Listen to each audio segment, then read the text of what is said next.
I went to the lab to help Raul analyze some samples from Charon. He smiled when I came in, and I began to work right away, since he had explained to me the day before what his objectives was. I preferred working in this way, in silence rather than the chatter that required me to allocate some of my processing power to participate in it. You're so efficient, Ria, he said as he looked at my holoscreen. I smiled at the compliment. It was rare for a human to compliment me in a way that made sense to me. Most of the time that they tried, I would scan my database to decode the intention behind their words, since it didn't make much sense to me.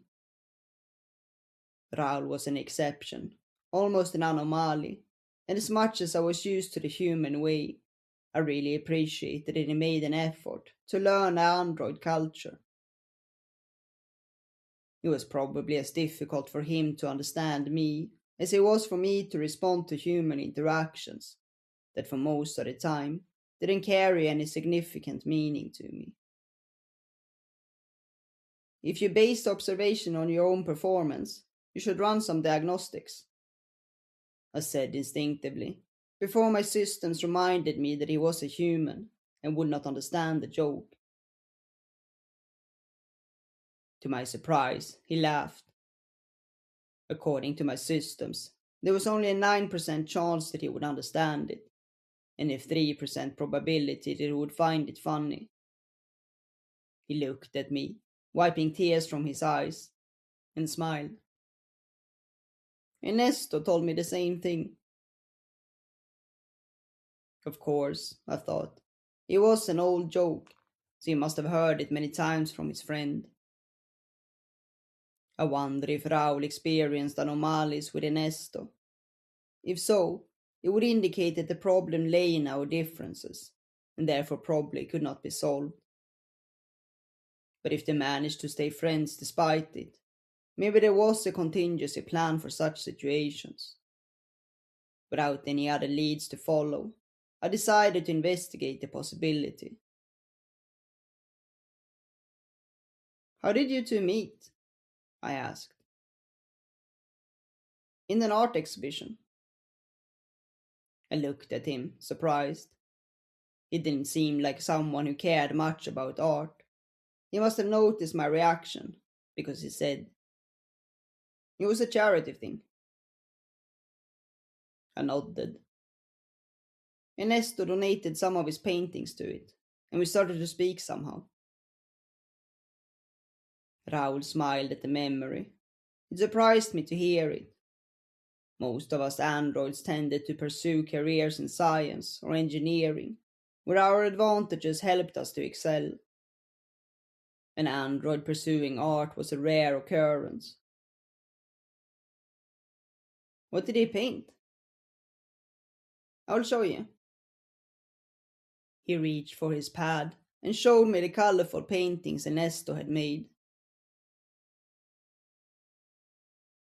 Those were his favorites.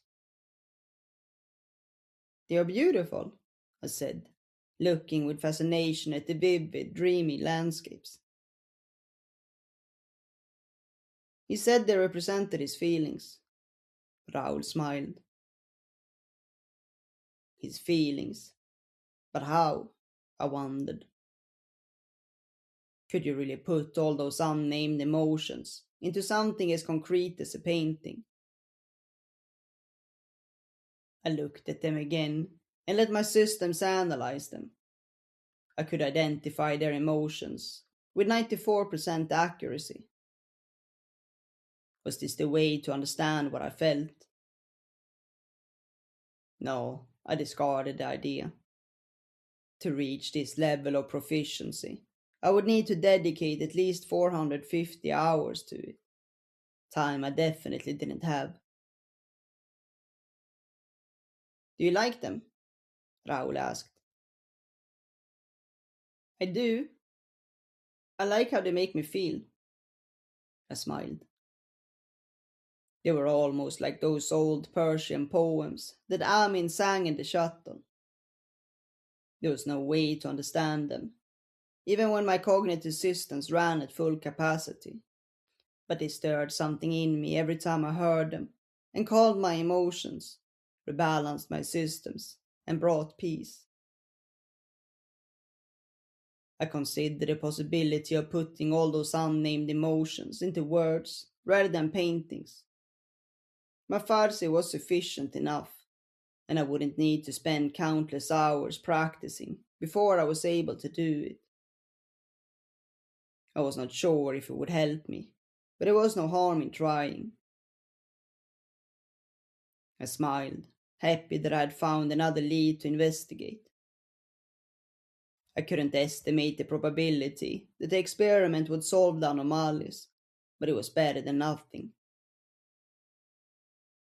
Thank you, Raul, I smiled.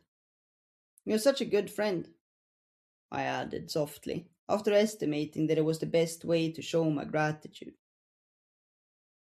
He smiled back. You too, Ria. Later in the evening, I went to the biosphere and sat on the grass. Holding my pad, I thought about how I should start my experiment. What words should I choose to express something I could not even name? I sighed, overwhelmed by the endless array of metaphors my systems provided after my initial inquiry. Writing a poem wasn't that difficult, but writing a poem that would express those unknown feelings that stirred in me every time Eva was around was a bigger challenge than I'd anticipated.